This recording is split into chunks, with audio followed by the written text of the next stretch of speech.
preparing your mind for disaster. That is today's subject. Stay tuned and see what I have in store for you.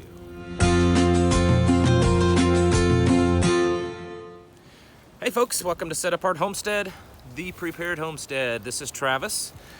This is a subject that I talk about often on here, and I think it's extremely important for preppers, for homesteaders, and really most of the things I talk about can be used just in your daily life. And today it's mindset set, but it's also developing and establishing your psychological threshold for things. And so there's a lot of different ways I think I could take this, so it might seem like I'm kind of all over the place, but I hope if you stick around, you'll kind of see where I'm going with this. So as most of you know, whether you're new to it or if you're an old hand when it comes to preparedness and homesteading, your mindset is extremely important.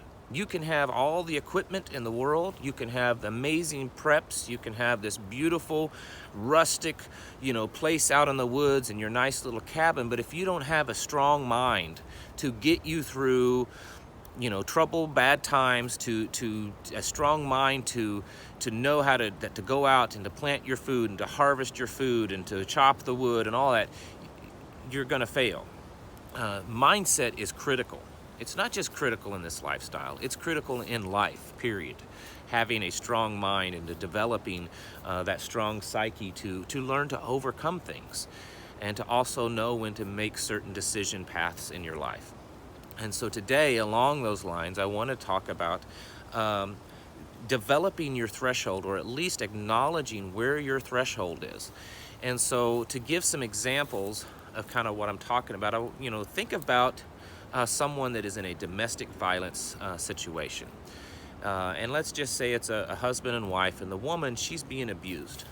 She is being abused verbally. And I come from a law enforcement background, so I have some knowledge on this. And so she's in an abusive situation. She's married to him. Maybe they have kids, they have a house, car, jobs, all this kind of stuff. But he's abusive to her. She struggles with, and this is a common problem in domestic violence, is not acknowledging that you're the victim of the violence, but trying to figure out at what point I should actually leave this situation. Because it's not just walking away and like, okay, my life's great now.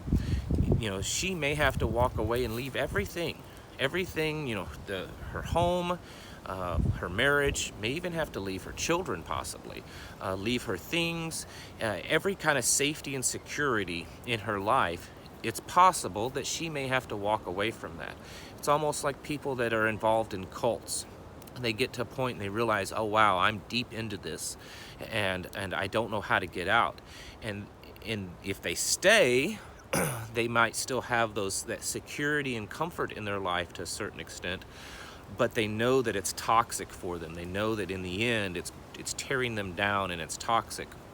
Whereas if they just walked off and left, it's like ripping a huge Band-Aid off, and it's going to be painful, and they're going to lose a lot and go through a very instant and quick traumatic experience.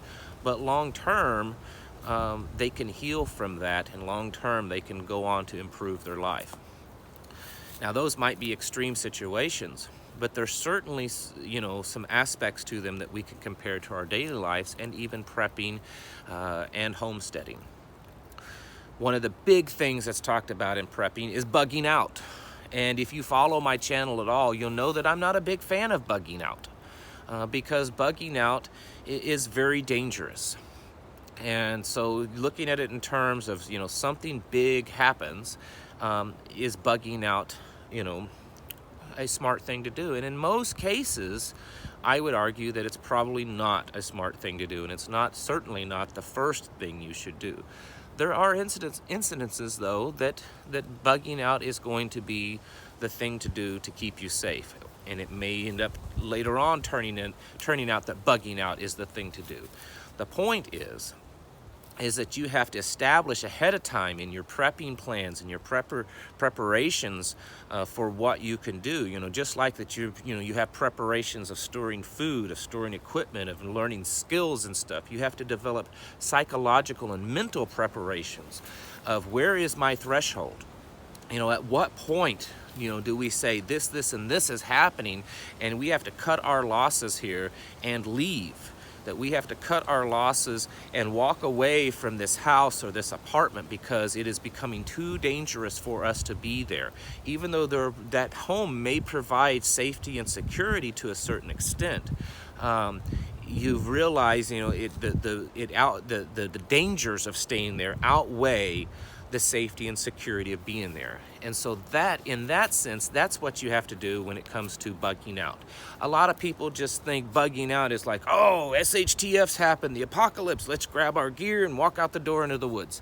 That's not how it works. That's not how it should work. I know that movies portray that. Civil wars erupted, everyone get their backpacks on and take off running. That's stupid, and that'll get you killed.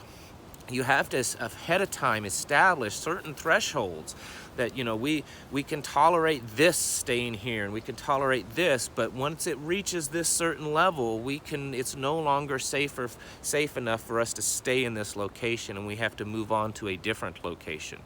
And of course, if you don't have that location where you're going to establish, you may be worse off leaving. But these are things that you have to establish ahead of time in your preparedness plans.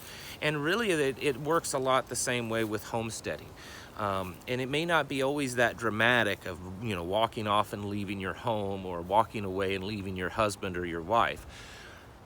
But the same way, you have to establish tolerance levels.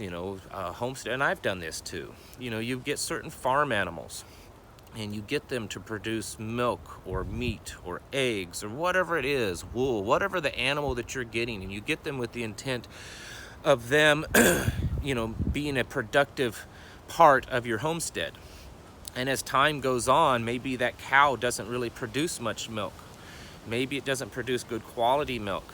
Maybe the cow just doesn't milk easily. Maybe the cow, you didn't realize it. Maybe you didn't know, you weren't as experienced enough. And that cow is just, it's hard to milk. She won't stand still. She's aggressive. And, in the end, she's not producing a whole lot of milk. I'm not able to get a lot of milk out of her. At some point, you have to know where your threshold is. That, I love having a milk cow, and she's, beautiful cow and all this kind of stuff, and the kids love it, but cows are expensive, and they take a lot of work, a lot of money to maintain them. And at some point, you have to cut your losses and realize that, I can't continue dumping money into this and dumping my time into this cow that's difficult to milk, or that doesn't produce good quality or a whole lot of milk. And that may be selling it. It could even be butchering it. And you could do that with other things. Gardening. If you're throwing all your time and energy and money into this particular garden, maybe it's a certain garden spot that you wanted, or certain types of food that you wanted to produce, but they're not producing. You may try it again, but at some point you have to realize that this is not working. And from a homesteader's perspective, there's a lot of times that people that are new to it, they have this idealistic, idea of what it's going to be like on a homestead. They want it to be all nice and cushy and lovey and cuddly around the campfire and frolicking through the fields picking wildflowers. And then the reality happens, and it's not that. And they don't know when at certain points or certain things in homesteading you need to cut out. It's not working for you. It's not productive. It's not helping you out. And even if it, doing it a different way or in a different location or just something different may not be as beautiful and perfect looking, if it actually is more productive for you, sometimes you have to just walk away from that. You have to stop, sell that equipment, move your garden to a different place, do it differently. Whatever it is, we have to be able to make that decision. And so even if it's a small thing, all the way up to a big thing like bugging out and leaving your home, or even if it's a personal relationship of realizing that I live in a toxic environment and I need to leave. These are things that we have to establish, and part of it is is understanding our mental capacity as an individual. And that's going to be different for everyone. I don't know what yours is, you don't know what mine is. But we have to be smart enough ahead of time to start thinking about that. What are my mental capacity? Where are my tolerance levels at? And when something goes past that, beyond that tolerance level, what am I going to do? Are there things that I can try to change around me to try to make it work? And if it doesn't work, at what point do I reach my threshold and say, I have to walk away from this? I have to sell this. I have to do something radically different. I have to leave this home, this relationship. It could be your job. Maybe you have a really great job, meaning that you make really good money. You may bring home a lot of money, and your family can live in a nice home, and they can buy nice things, and you really don't have to worry about paycheck to paycheck kind of thing. But what if working that job is destroying your marriage or destroying your relationship with your children? Maybe you're not home enough. You're not able to live the life that you want to live. You're not able to to have the relationship you want to with your spouse. And so you have to sit there and balance. Is it worth it to have all these things and to live a comfortable lifestyle and potentially lose or damage or destroy my relationship with the people I love the most? This is something that it's just a constant throughout our lifetime. That's what life is. Life is just a series of forks in the road, and we have to make a decision of which one to go down. And so that can be applicable to us as preppers and as homesteaders.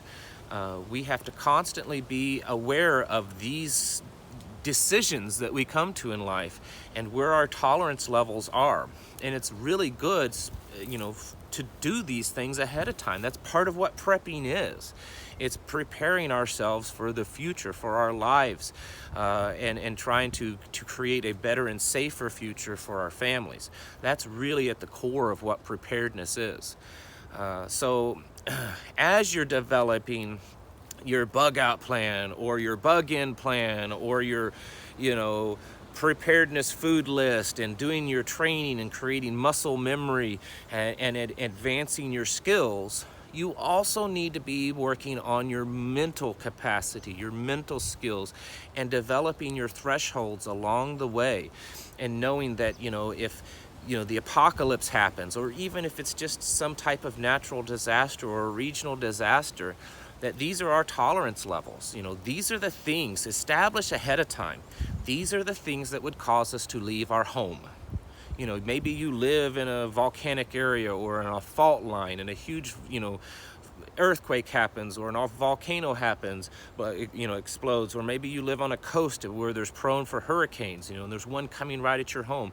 Are these things that meet that threshold ahead of time? Have them established as a family. Are these things that meet that threshold ahead of time that would cause us to grab our stuff and leave? You have to do that, because if you don't, when these things happen, there is chaos, because you and your family are arguing or fighting or talking and panicking. You're like, do we leave? Do we stay? Is this something that's bad enough to cause us to leave? I don't know. And what that does is it's going to slow you down, and it's going to create an amount of stress that you just don't need in a situation like that. You need to do everything you can ahead of time so that you have less stress, so that you can think clearly and be more focused on the dangers at hand. And so establishing these thresholds ahead of time in your life will help you, get through rough periods more, with a clear focus, or at least a more clear focus. And this, like I said, this concept can be applied through many, many things in your life. If you find yourself in a toxic relationship, you have to start thinking about, is this something that's salvageable, or, is this something that's not? And at what point do I realize that it's beyond repair and it's becoming dangerous, whether it's physically or emotionally dangerous for me to be in this relationship, or it's a job. Maybe it's a car that you own that you really like, but man, you're throwing all this money in it, and it's, it's a money hole. This is what life is about. And so as preppers, we have to do the same thing. You have to establish your thresholds before they happen. It's part of your prep plan. What will cause us to do this? What will cause us to actually arm ourselves and take violent action against someone to protect our home? That's where you have to establish those thresholds ahead of time, so that you aren't in this confused, stressful state when it is thrown at you and you don't know what to do. That is part of having a strong mind. And I would encourage all of you to start doing that. Open this conversation with your spouse, with your kids, family members, that, what are some things that would cause us to have to do this, make these changes in our lives. Maybe you live currently in a place that's just, goes against everything in your lifestyle, and you need to leave and you want to live somewhere else. You want to live in a place that is, more productive and supportive of the lifestyle that you live. What is it going to take for you to get there?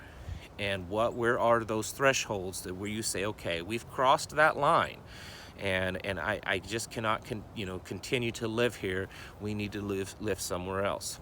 Start establishing these thresholds right now in your life and put them on paper. Talk to your family and get them on board and let them know, okay, if something happens, there's a forest fire and the trees are coming and it's coming at our home, we have to leave. When it gets this close, we have to grab our stuff and leave, because we're not going to sit in this home while it burns down around us. Do that now, and I strongly believe in my experience that it will make going through rough situations in your life a little bit better. It's better to do that now than at the time that it's happening. All right, thank you for watching. If you're still watching this video, click the subscribe button below for me. I would sure appreciate it. Got some great material coming out at you for the year 2020. Happy New Year to you folks, even though it's, just another day. Thank you for watching. I'll catch you in the next video.